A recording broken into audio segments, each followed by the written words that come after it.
구독은 취소해 주시고 회원가입은 탈퇴해 주세요. 제가 너무 죄송해서 이 말씀을 드려야만 했습니다. 저를 응원해 주시고 후원해 주시고 지지해 주시고 사랑해 주시고 달려와 주시고 너무나 감사합니다. 안녕하세요, 제니입니다. 여러분, 그동안 잘 지내셨어요? 오랜만에 인사드립니다. 더운 여름이 가고 지금은 날씨가 많이 쌀쌀해졌습니다. 저와 함께 책을 보시면서 따뜻한 차 한잔 하실까요? 여러분, 죄송해요. 제가 영상을 잘 업로드 하지 못했어요.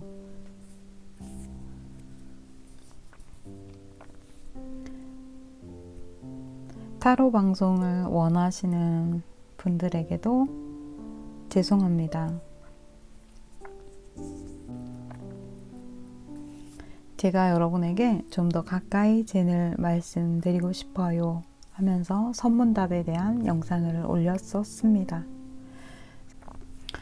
그래서 제가 여러분에게 수행과 관련된, 마음 공부와 관련된 책들을 리딩해 드리면서 함께 공부를 하려고 했는데, 책을 읽고 영상 찍고 다시 편집하고 많은 시간과 오류가 계속 일어났어요. 어제도 제가 또 실수를 했습니다. 정말 이런 사람 어디에 쓸까 싶어요. 보시는데 불편을 드려서 영상 올라가자마자 달려와서 댓글 달아주신 분들에게 정말 죄송합니다. 그리고 또 고맙습니다. 여러분, 구독은 취소해 주시고 회원가입은 탈퇴해 주세요. 제가 너무 죄송해서 이 말씀을 드려야만 했습니다. 저를 응원해 주시고 후원해 주시고 지지해 주시고 사랑해 주시고 달려와 주시고 너무나 감사합니다.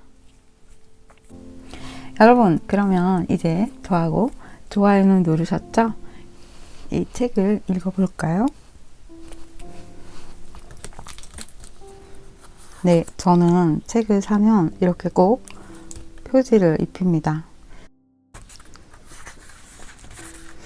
여러분, 제가 이렇게 할로윈 바닥을 준비했는데요. 제가 할로윈을 정말 좋아해요. 그래서 10월달 동안 11월에도 할 수 있죠. 해피 할로윈입니다. 여기서부터 읽으면 될 것 같아요. 나는 고양이로서이다. 나는 고양이로서이다는 잡지 호토토키스에 연재한 것이다. 원래 정리된 이야기의 줄거리가 있는 보통의 소설이 아니어서 어디서 끊어 한 권의 책으로 내어 흥미 면에서 그다지 영향이 없을 것이다. 그러나 내 생각에는 좀 더 쓴 다음에 내려고 했으나 출판사가 자꾸 재촉하는 데다 바빠서 뜻대로 원고를 계속 쓸 여유가 없어 우선 이것만 출판하기로 했다. 내가 잡지에 이미 발표한 것을 다시 단행본으로 내는 것이니 발표할 만한 가치가 있어서라는 뜻으로 해석될지도 모르겠다. 나는 고양이로서이다가 과연 그만큼의 가치가 있는지 작가로서 뭐라 말할 입장은 아니라고 생각한다. 다만 내가 쓴 것이 내가 생각한 체제로 세상에 나아가는 것은 내용의 가치 여부와 상관없이 나로서는 기쁜 일이다. 나에게는 이 사실이 출판을 추진하는 충분한 동기가 된다. 이 책을 발간할 때 나카무라 후세스 씨가 여러 장의 사파를 그려 주었다. 하시구치 고요 씨는 표지와 그 밖에 여러 가지 디자인을 해주었다. 두 분 덕분에 문장 이외에 일종의 정취를 더할 수 있었다. 무척 고맙게 생각한다. 나는 고양이로소이다를 쓰고 있을 때 일면식도 없는 사람들이 때로 서신이나 그림 엽서 등을 보내 뜻밖의 칭찬을 해준 적이 있다. 내가 쓴 글이 이렇게 생면부지의 사람들로부터 인정을 받고 있다는 것을 알게 된 것은 아주 고마운 일이다. 이 책을 출판하는 기회를 이용하여 그분들에게 한마디 감사의 뜻을 전한다. 이 책은 취향도 없고 구조도 없고 시작과 끝이 어설프기만 한 해삼 같은 문장이어서 설사 이 한 권의 책을 내고 사라진다고 한들 전혀 지장이 없다. 또한 실제로 사라질지도 모른다. 그러나 앞으로 약간의 시간을 내 벼루에 먹을 갈 기회가 있다면 다시 원고를 이어나갈 생각이다. 고양이가 살아있는 동안, 고양이가 건강한 동안, 고양이의 기분이 내킬 때는 나도 다시 붓을 잡아야 한다. 1905년 10월 6일.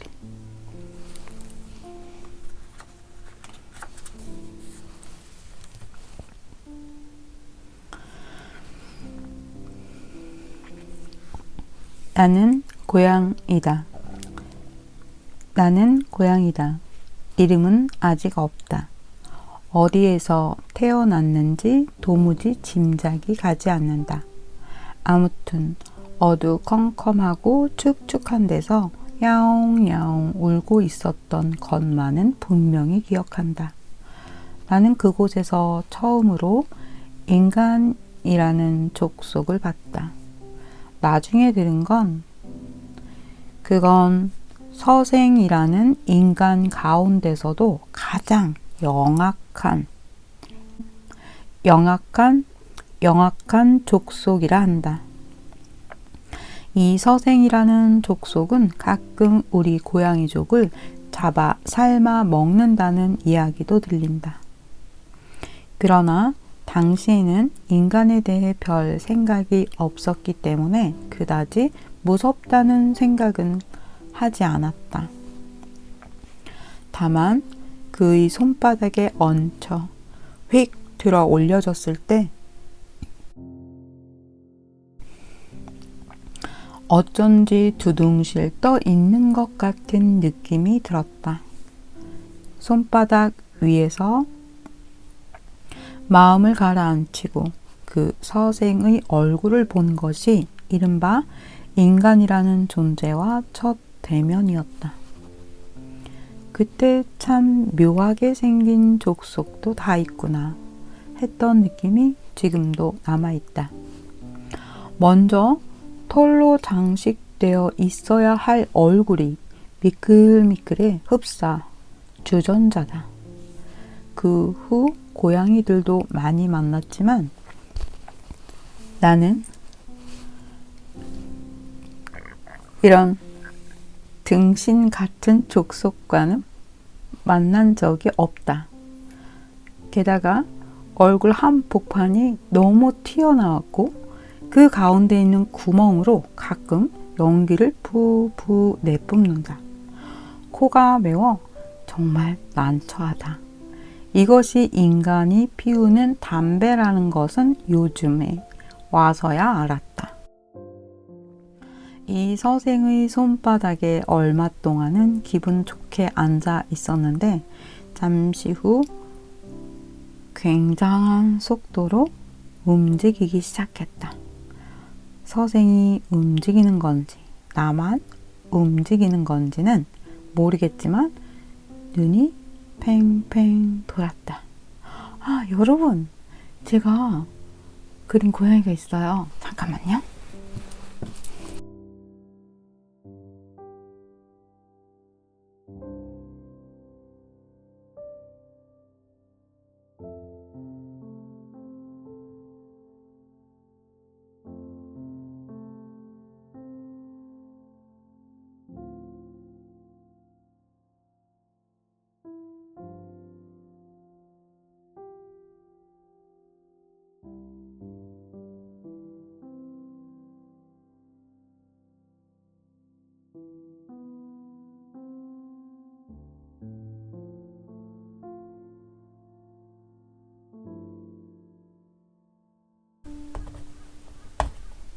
조금 얼룩이 진 것 같아요. 이게 마지막 마무리를 좀 안 하기는 했는데, 네, 귀엽죠. 와, 오늘 나는 고양이로서이라 책을 가져와서 이거랑 정말 잘 어울리는 것 같아요. 여러분, 이것을 어디에 배치하죠? 잠깐만요.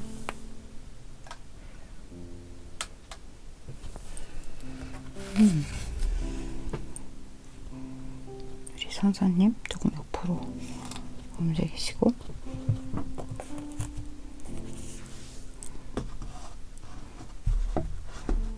보이나요? 아니, 안 보이네요. 여러분, 그냥 여기다 놓을까요?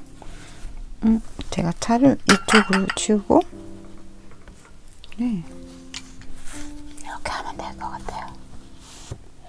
좋은데요? 네, 다시 시작할게요. 네, 이쪽에 놓으면 될 것 같아요. 좋은데요? 다시 시작하겠습니다.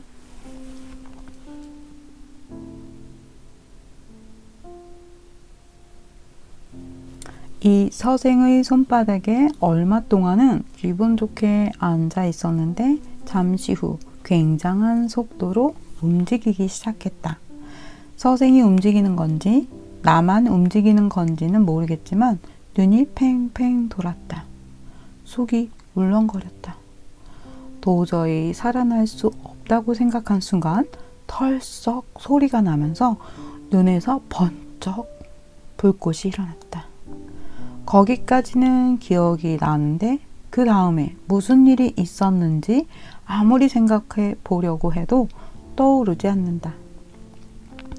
문득 정신을 차려보니 서생의 모습은 보이지 않았다. 그 많던 형제 자매가 한 마리도 눈에 띄지 않았다. 소중한 어머니마저 모습을 감추고 말았다. 거기에다가 지금까지 있던 곳과는 달리 굉장히 환했다. 눈을 뜨고 있을 수 없을 정도였다. 어제 좀 이상하다 싶어 느릿느릿 기어 나가려고 하니 몸이 몹시 욱신거렸다.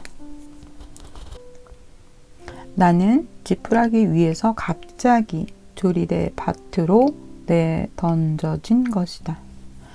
어렵사리 조리대 밖에서 기어 나오자 저만치 큰 연못이 보였다. 나는 연못 앞에 앉아 어떻게 하면 좋을지 생각해 봤다. 딱히 이렇다 할 생각이 떠오르지는 않았다. 잠시 후 울어대면 그 서생이 데리러 오지 않을까 하는 생각이 들었다. 야옹야옹 하고 시험 삼아 울어보지만 아무도 오지 않았다. 그러는 사이에 연못 위에 살랑살랑 바람이 불고 날이 저물기 시작했다. 배가 몹시 고팠다. 울고 싶어도 소리가 나오지 않았다. 하는 수 없지. 뭐든 좋으니 먹을 것이 있는 데까지 가보자고 마음을 먹고 살금살금 연못 왼쪽으로 걸어갔다. 정말 힘들었다. 꾹 참고 억지로 기어가니 얼마 가지 않아 인간 냄새가 나는 곳이 나왔다.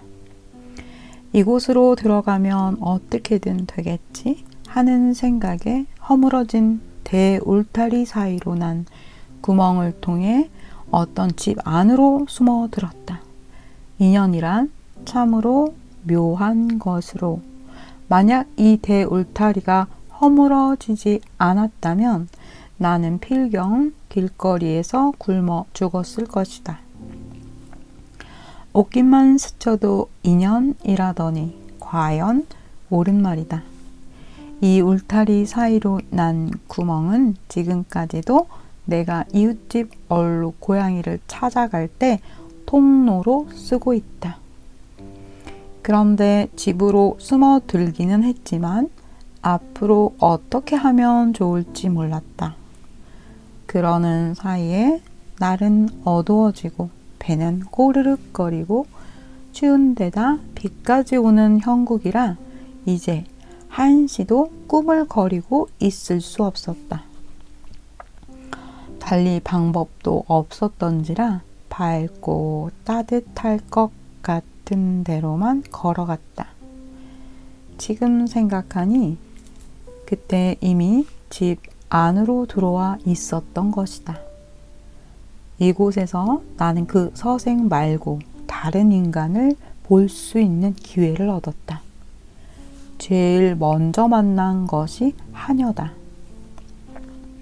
이 하녀는 앞서 말한 그 서생보다 훨씬 난폭해 나를 보자마자 느닷없이 목덜미를 움켜잡더니 바깥으로 내동댕이 쳤다. 아이고, 이제 끝이구나 싶어 눈을 질끈 감고 운명을 하늘에 맡겼다. 그러나 배고픔과 추위는 도저히 견딜 수 없었다. 나는 다시 하녀가 방심한 틈을 타 부엌으로 기어 들어갔다. 곧 또다시 내동댕이 쳐졌다. 나는 내동댕이 쳐졌다가 기어 들었고 기어 들었다가는 다시 내동댕이 쳐지고 이 짓을 4번이나 되풀이한 것 같다. 그때부터 하녀라는 인간이 정말 싫어졌다. 지난번에 하녀의 꽁치를 훔쳐 그 안갚음을 해주었더니 그나마 그동안의 채증이 풀리는 것 같았다. 내가 마지막으로 붙잡혀 내팽겨쳐지려 할 때 이 집 주인이 나왔다. 웬 소란이냐? 하녀는 나를 거꾸로 집어들고 주인에게 내보이며 말했다. 이 도둑고양이 새끼가 아무리 쫓아내려고 계속 부엌으로 이 도둑고양이 새끼가 아무리 쫓아내도 계속 부엌으로 기어들어와 아주 죽겠어요. 주인은 코밑의 검은 털을 베베 비틀면서 내 얼굴을 잠깐 바라보았다. 그럼 우리 집에 그냥 두도록 해. 곧 이렇게 말하고는 안으로 들어가 버렸다. 주인은 말수가 그리 많은 사람은 아닌 것 같았다. 하녀는 분하다는 듯 나를 부엌에 내팽겨 쳤다. 하녀는 분하다는 듯 나를 부엌에 내팽개쳤다. 이렇게 하여 나는 결국 이 집을 거처로 삼게 되었다. 내 주인은 나와 얼굴을 마주하는 일이 좀채로 없었다. 직업은 선생이라고 한다. 학교에서 돌아오면 하루 종일 서재에 틀어박혀 거의 나오지 않는다. 식구들은 그가 뭐 대단한 면학가인 줄 알고 자신도 면학가인 척하고 있다. 그러나 실제로 그는 식구들이 알고 있는 것처럼 부지런한 사람이 아니다.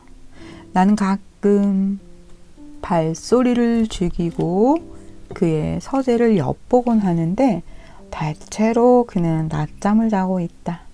가끔은 일담한 책에 침을 흘린다.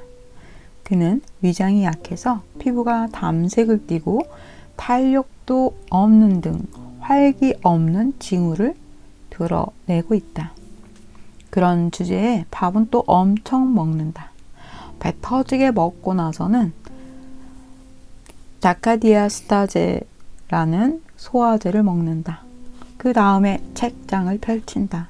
두세 페이지 읽으면 졸음이 몰려온다. 책에 침을 흘린다. 이것이 그가 되풀이하는 일과다.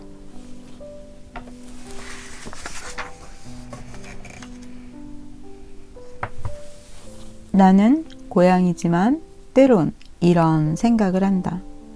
선생이란 정말 편한 직업이로구나. 인간으로 태어난다면 선생이 되는 게 제일 낫겠다. 이렇게 자빠져 자면서도 할 수 있는 일이라면 고양이라고 못할 게 없지 않은가? 그래도 주인은 친구들이 찾아올 때마다 선생만큼 힘든 건 없다며 궁시렁 궁시렁 구시렁 구시렁 불평을 늘어놓는다. 내가 이 집에 눌러 살게 된 당시에는 주인 이외의 인간들에게는 제대로 대접을 받지 못했다. 어디를 가나 걷어 차이기 일쑤이고 상대해주는 사람도 없었다. 얼마나 푸대접을 받았는지 지금까지 내 이름조차 지어주지 않는 것만 봐도 알 수 있다.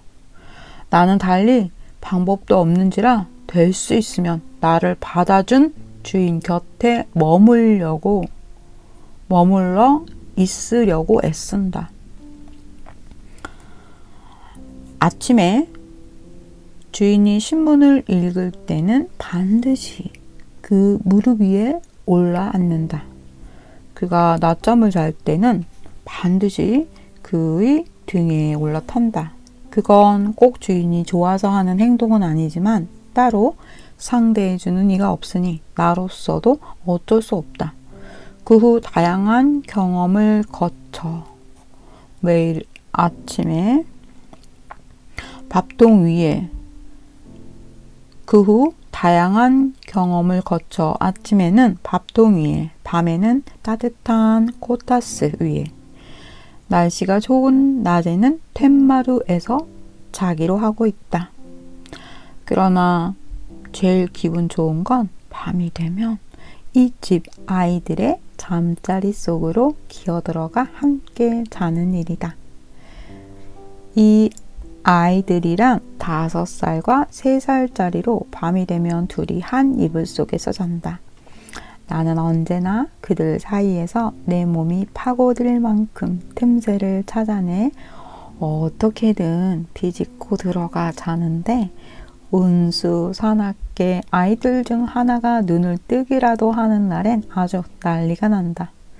특히 3살짜리 아이의 성질이 괴팍한데 밤중이고 뭐고 고양이가 왔다 하고 빽빽 소리를 지르며 울어댄다. 그러면 신경성 위험이 있는 주인은 언제나 잠에서 깨어나 옆방에서 달려온다. 실제로 지난번엔 잣대로 엉덩이를 세게 얻어맞았다. 나는 인간과 함께 살면서 그들을 관찰하는데 그럴수록 그들이 제멋대로 군다고 단언할 수밖에 없게 되었다. 특히 내가 가끔 동침하는 어린애들이 있는 경우는 새삼 말할 것도 없다. 자기들 멋대로 치켜 들기도 하고 머리에 자루를 씌우기도 하고 내팽겨 치는가 하면 아궁이 속에 밀어넣기도 한다. 그런데 내가 조금이나마 손을 대기라도 하는 날에는 모든 식구들이 쫓아다니며 박해를 해댄다. 얼마 전에는 다다미에 살짝 발톱을 갈았더니 안주인이 몹시 화를 냈고 그 뒤로 좀처럼 다다미 방에는 들어가지 좀처럼 다다미 방엔 들어가게 해주지 않는다. 내가 부엌의 마루방에서 떨고 있어도 그들은 태연한 표정이다. 내가 존경하는 건너집 흰둥이를 만날 때마다 인간만큼 인정머리 없는 족속도 없다고 말씀하신다.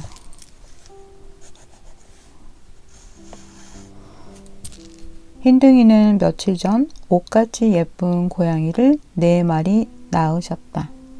그런데 사흘째 되는 날 그 집 서생이 그 4마리를 죄다 뒤뜰에 있는 연못에 버리고 왔다고 한다.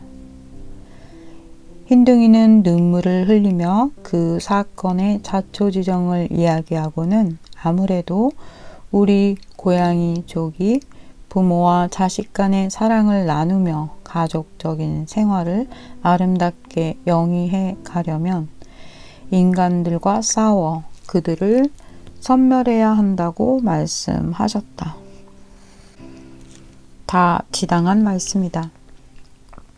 또한 이웃집 얼룩고양이는 인간들이 소유권을 이해하지 못하고 있다며 분개했다.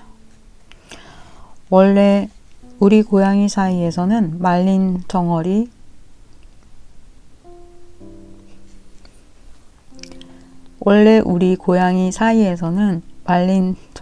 대가리나 숭어 배꼽이라도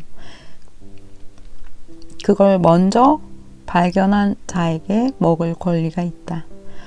만약 상대가 이 규칙을 지키지 않으면 완력에 호소해도 무방할 정도다. 그런데 인간에게는 이런 개념이 털끝만치도 없어 우리가 발견한 만난 먹이를 꼭 자기들을 위해 약탈해 간다. 그들은 자신들의 힘을 믿고 마땅히 우리가 먹어야 할 것은 빼앗고도 시치미를 뜩댄다. 흰둥이는 군인집에 살고 있고 얼룩고양이의 주인은 변호사다. 나는 선생집에 살고 있는 만큼 이런 일에 관해서는 흰둥이나 얼룩고양이보다 오히려 마음이 편하다. 그럭저럭 그날 지내기만 하면 된다. 아무리 인간이라도 언제까지고 그렇게 번창할 수는 없을 것이다. 마음을 느긋하게 먹고 고양이의 시대가 오기를 기다리는 게 좋을 것이다.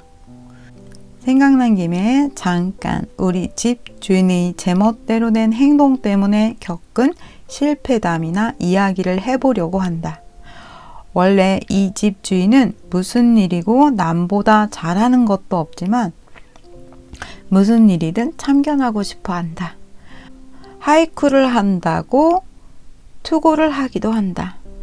신체 시를 묘조에 보내기도 하고 엉터리 영어 문장을 쓰기도 하고 때로는 활에 빠지기도 하고 우타이를 배우기도 하고 경우에 따라서 바이올린을 끼끼 켜기도 하는데 딱하게 어느 것 하나 제대로 하는 것은 없다.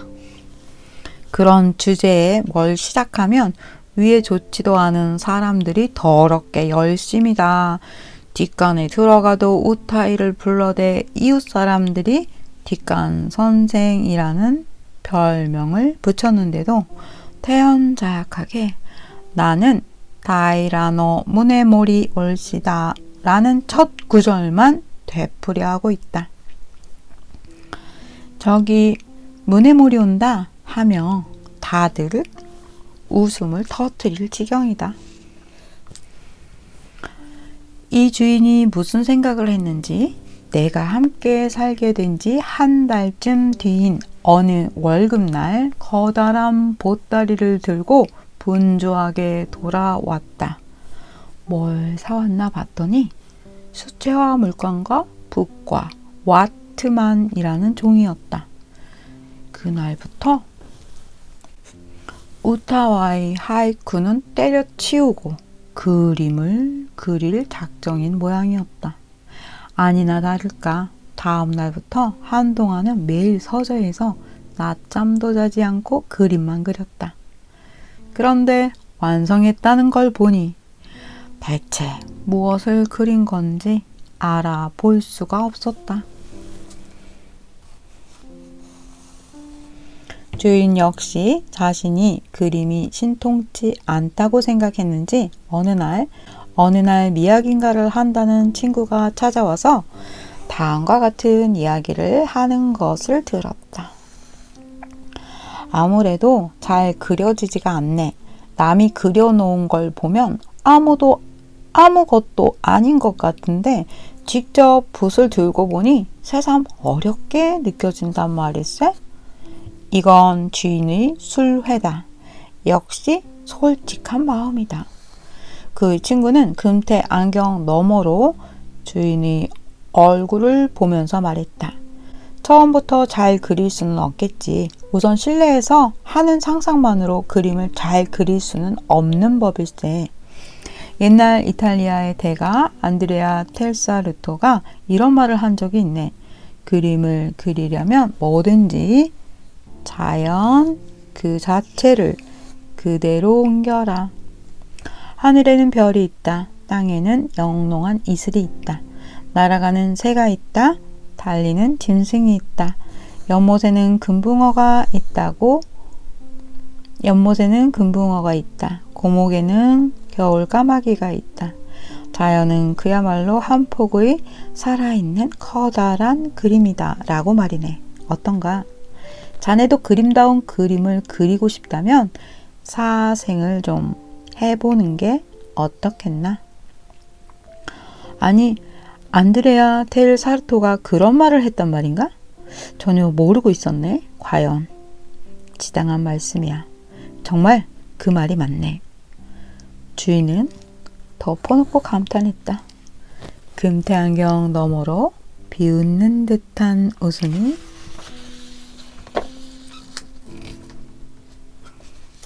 보였다. 그 다음날 나는 여느 때처럼 텐마루에 나가 기분 좋게 낮잠을 즐기고 있었는데 주인이 웬일로 서재에 나오더니 내 뒤에서 열심히 뭔가를 하고 있었다. 문득 잠에서 깨어 주인이 뭘 하는지 살짝 실 눈을 뜨고 살펴보았더니 안드레아 델 사르토가 말한 바를 실천에 옮기느라 여념이 없었다.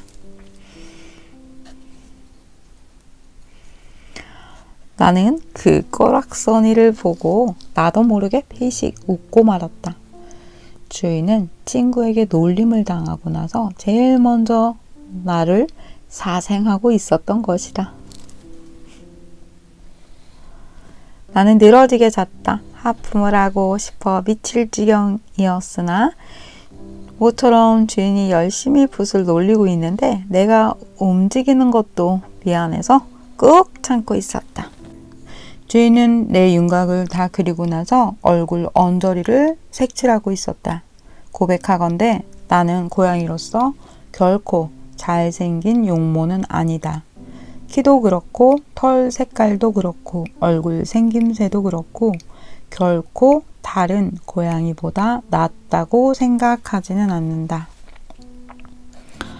아무리 못난 나라도 지금 주인이 그리고 있는 것처럼 그렇게 묘한 모습이라고 생각하지는 않는다.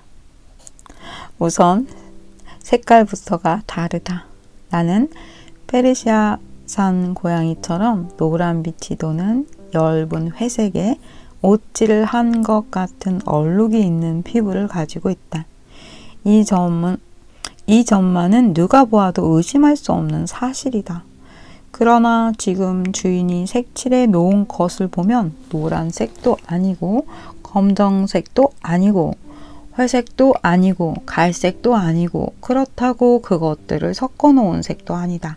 그저 일종의 색이라는 것 말고는 달리 평할 방법이 없는 색이다. 제가 지금 제 얘기를 듣고 있는 것 같아요. 나는 원래 이런 색이 아닌데 이게 무슨 일이고 무슨 일이고 뭐 이렇게 좀 부끄러워지네요.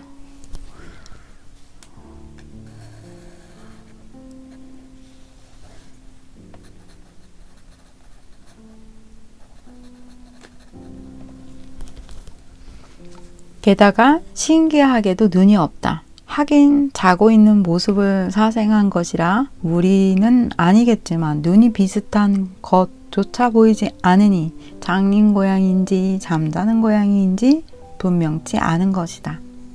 나는 속으로 제 아무리 안드레아 델 사르토라도 이래가지고서야 어떻게 해볼 방법이 없겠다는 생각이 들었다. 하지만 그 열성에 감복할 수밖에 없었다. 되도록 움직이지 않으려고 있어 주려 했지만 아까부터 오줌이 마려웠다. 온몸에 근육이 근질근질했다. 이제 1분도 더 참을 수 없는 상태였는지라 부득이 실내를 무릅쓰고 두 다리를 쭉 뻗고 목을 길게 빼면 냠 하고 크게 하품을 했다. 이렇게 되고 보니 이젠 얌전을 빼고 있어도 별 소용이 없었다.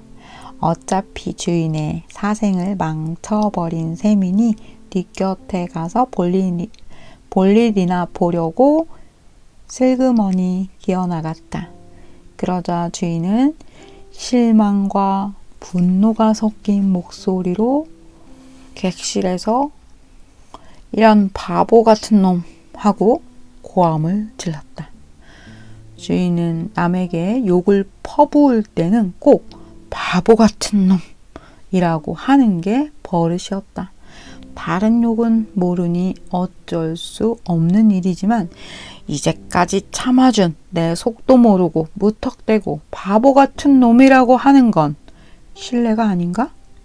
그것도 평소에 내가 그의 등에 올라탈 때 조금이라도 좋아하는 기색을 보였다면 까닭없이 이렇게 욕하는 것도 감수하겠지만 나는 편하게 해주는 일은 무엇이나 흔쾌히 해준 적도 없으면서 오줌 싸러 간다고 바보 같은 놈이라고 하는 건 좀 심하다.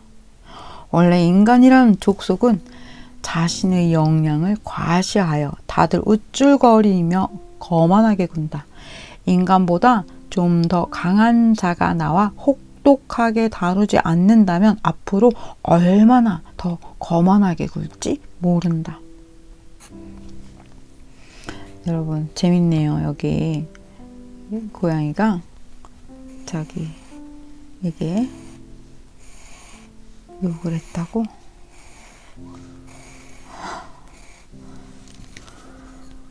제멋대로 구는 것도 이 정도라면 참아 보겠지만 나는 인간의 부덕에 대해 이보다 몇 배나 슬픈 이야기를 들은 적이 있다.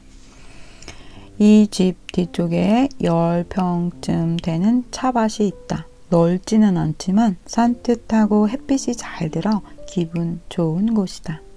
이 집 아이들이 너무 시끄러워 편안하게 낮잠을 잘 수 없을 때 너무 따분하고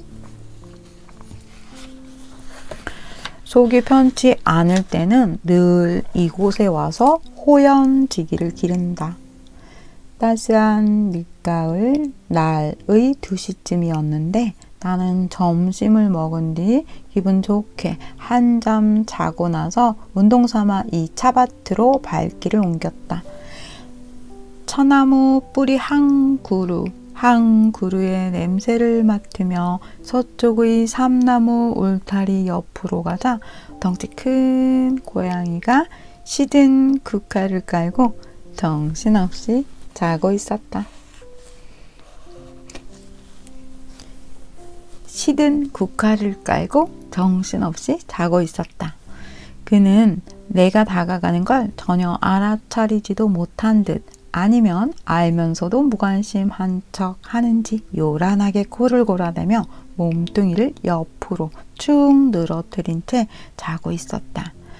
나무의 마당에 숨어 들어온 자가 어찌 이리 태평하게 잘 수 있는지 나는 은근히 그 대단한 배짱에 놀라지 않을 수 없었다. 그는 온통 새까만 고양이였다. 정오를 조금 지난 태양은 그의 피부에 투명한 햇살을 비춰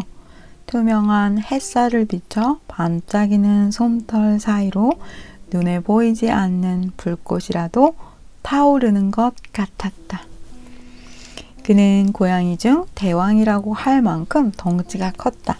좋기 내 2배는 되어 보였다. 감탄과 호기심에 정신을 잃고 그 앞에서 발길을 멈추고 바라보고 있으니 조용한 늦가을의 따스한 바람이 삼나무 울타리 위로 뻗어 오동나무 가지를 가볍게 흔들어 이파리 2석개가 시든 국화 위로 떨어졌다.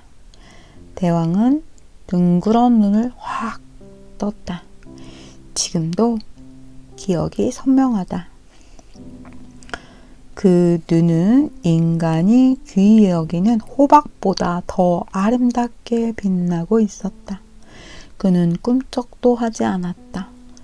2 눈동자에서 나오는 빛을 왜소한 내 이마에 집중시키면서 물었다.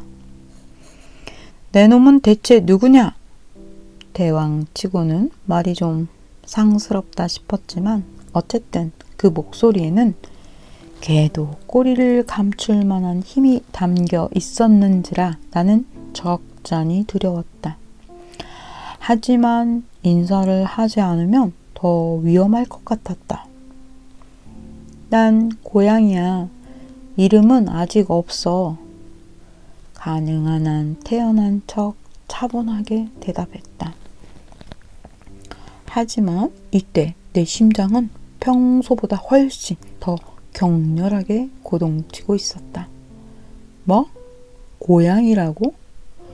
고양이가 들으면 웃겠다. 대체 어디 사는데?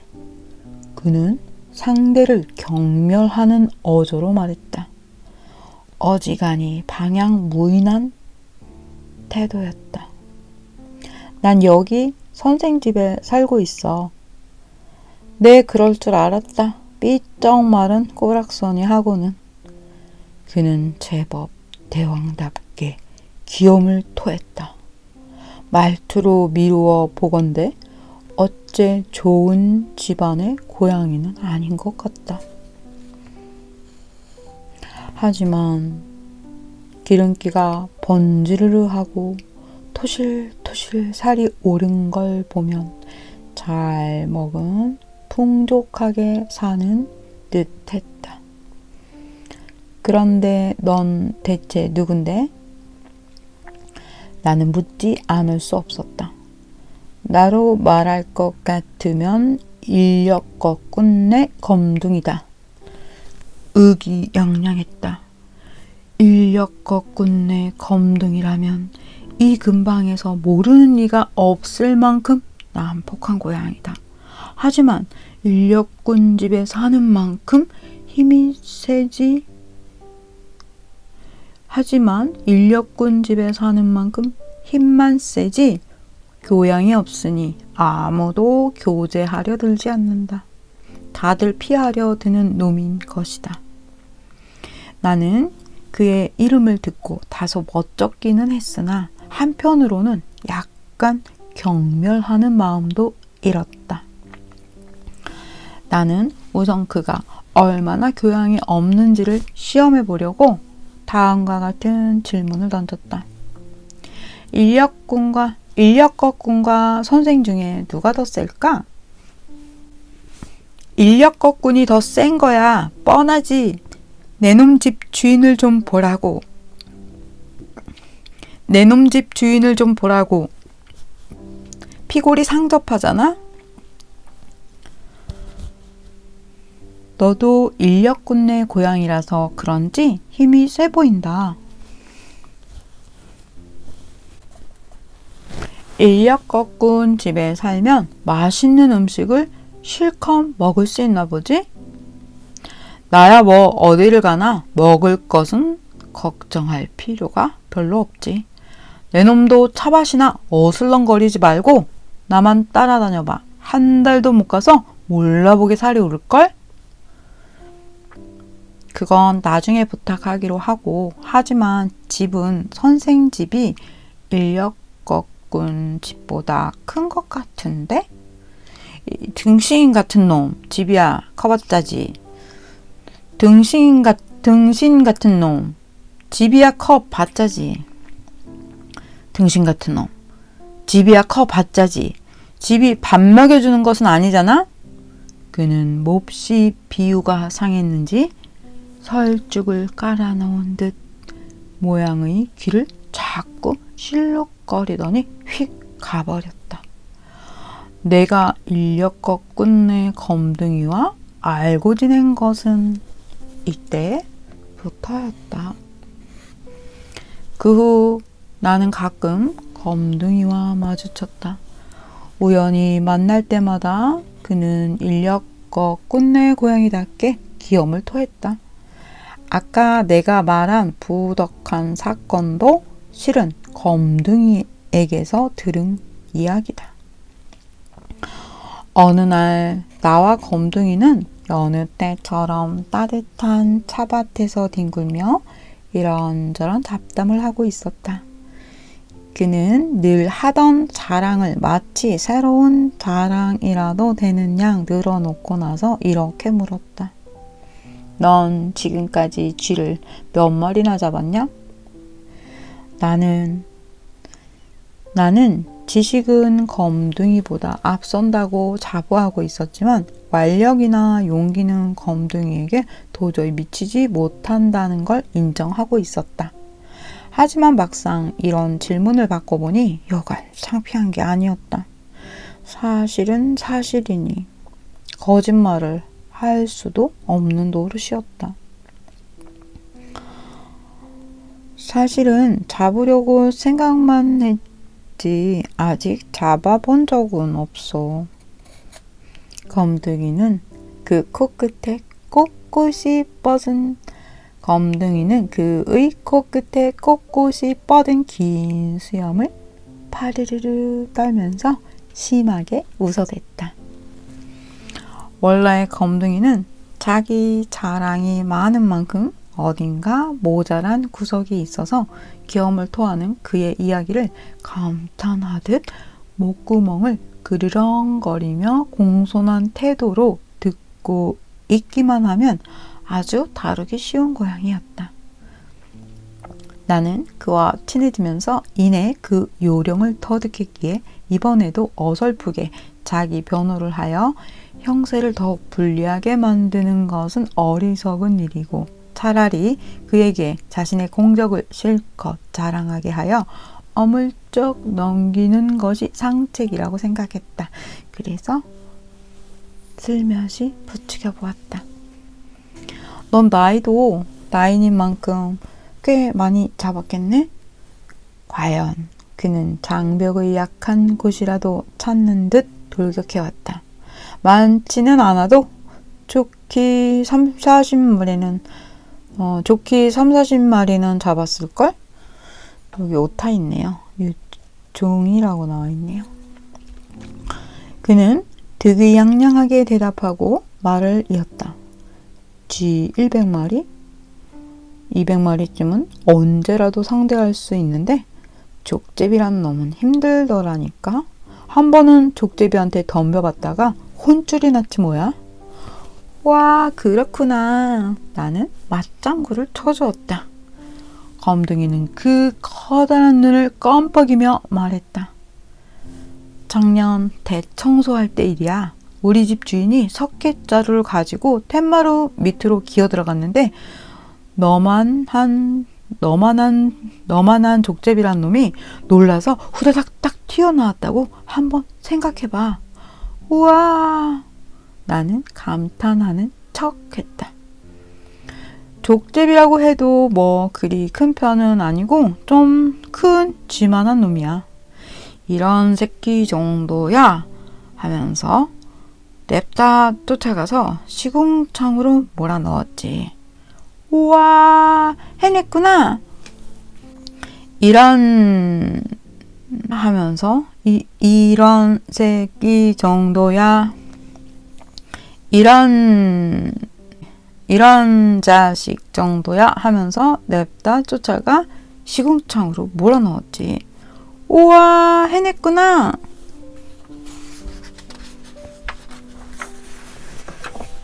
나는 갈채를 보냈다. 그런데 말이야, 막상 궁지에 몰리니까 그놈이 글쎄 최후의 그런데 말이야, 막상 궁지에 몰리니까 그놈이 글쎄 최후의 방귀를 끼더라니까. 구리고 안 구리고의 문제가 아니라 그때부턴 족제비만 보면 속이 메스꺼워지거든.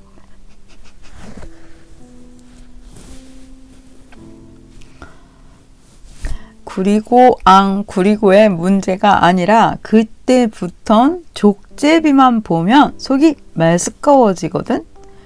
그는 여기서 마치 작년의 그 냄새가 지금도 진동하는 양 앞발을 들어 콧등을 두세 번 어루만졌다. 나도 조금 안 됐다는 마음이 들었다. 그래서 기분을 맞춰주려고 이런 질문을 해봤다.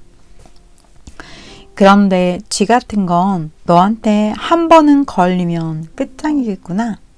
넌 쥐잡기의 명수라 쥐만 먹으니까 그렇게 살이 토실토실하고 윤기가 자르르르 흐르는 거겠지? 검둥이의 비율을 맞추려던 이 질문은 신기하게도 반대의 결과를 불러왔다. 그는 단식하듯 한숨을 푹 내쉬며 말했다. 생각해보면 정말 어처구니가 없다니까. 내가 아무리 애를 써서 쥐를 잡아도 도대체 인간이라는 족속만큼 뻔뻔스러운 놈들은 세상에 없을 거야.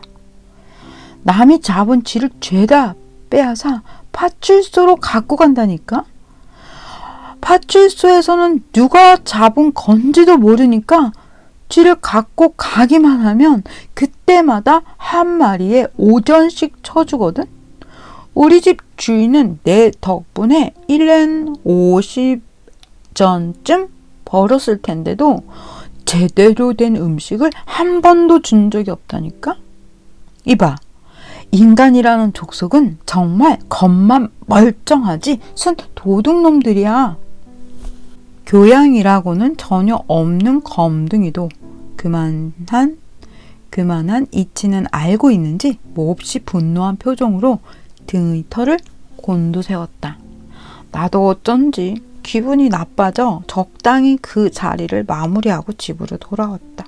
그때부터 나는 결코 쥐는 잡지 않겠다고 결심했다. 그렇다고 검둥이의 졸개가 되어 쥐 말고 다른 먹이를 잡으러 다니는 짓도 하지 않았다. 맛있는 걸 먹는 것보다 누워있는 것이 마음이 편하고 좋았다. 선생 집에 있으면 고양이도 선생과 비슷한 성격이 되는가 싶다. 조심하지 않으면 언제 위가 약해질지도 모른다. 선생이라는 말이 나왔으니 말인데 주인도 요즘에 와서는 수채화에 가망이 없다는 것을 깨달은 모양인지 12월 1일 일기에 이렇게 적어 놓았다. 오늘 모임에서 처음으로 00 사람을 만났다. 그 사람은 꽤 방탕한 사람이라고 하는데 제법 한량다운 풍채다. 이런 유의 사람은 여자들의 호감을 사게 되는 법이니 002가 방탕했다라기보다는 방탕하지 않을 수 없었다는 것이 적당한 말일 것이다. 그 사람의 아내는 게이샤라는데 참 부러운 일이다. 원래 다른 사람을 방탕한 자라고 비난하는 사람은 대부분 방탕할 자격이 없는 경우가 많다. 또 자신이 방탕하다고 자처하는 자 중에도 방탕할 자격이 없는 자가 많다.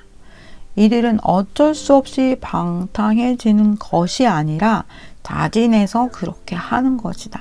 마치 내가 수채화를 그리는 것 같은 일인데 도무지 나아질 기미가 보이지 않는다. 그런데도 자신만은 끝까지 한량인 양 행세를 한다.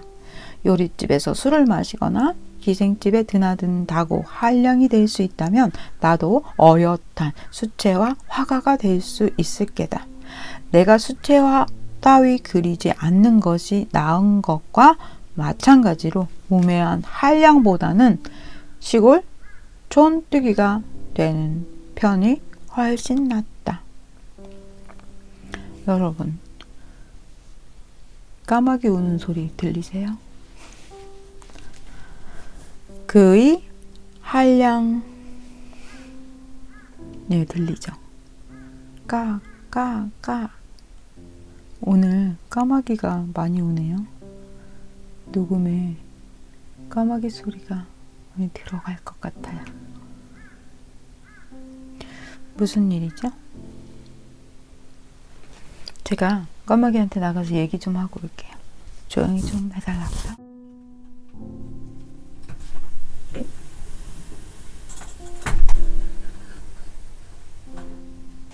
조용히 좀 하시죠.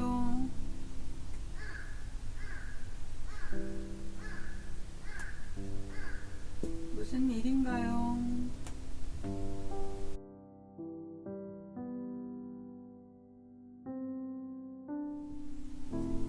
책을 읽고 있는데 까마귀군. 오, 와우, 엄청 크다. 와, 여러분, 제가 사진을 찍어야겠어요. 까마귀가 엄청 커요.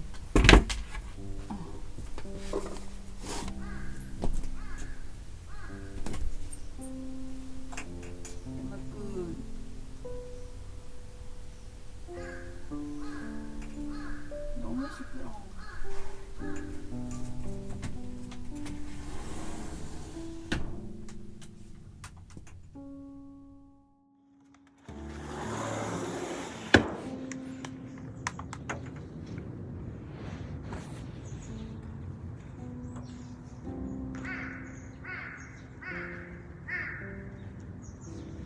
고마워.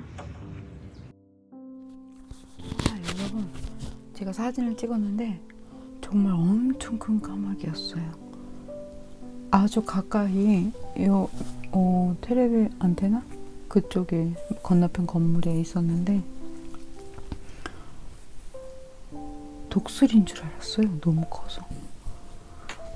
또 가라고 하니까 가져왔네요. 네. 그의 한량로는 좀 수긍하기 어렵다. 또 아내가 게이샤인 것을 부러워한다고 하는 건 학교 선생님으로서 입에 담아서는 안 되는 어리석은 생각이지만 자기 수채화에 대한 비평만은 확실하다.